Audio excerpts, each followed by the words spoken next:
If you're using the YouTube app on an iPhone or Android and want to change your age to avoid age restrictions, here's how to do it. Open the YouTube app. Tap the profile icon, the U button, located in the bottom right corner. From here, you have a couple of options.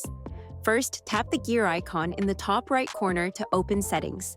Under the General section at the top, tap it and look for Restricted Mode. If this is enabled, it limits access to certain content, including videos and comments. You can simply toggle this off if you don't want those limits. However, your account age also plays a role in what content is restricted. So to make sure your birth date is correct, tap the X to close settings. Now, under your channel name, tap on Google Account. This will open your Google account linked to YouTube. Go to the Personal Info tab, scroll down to Birthday, and tap it. Check that your date of birth is correct.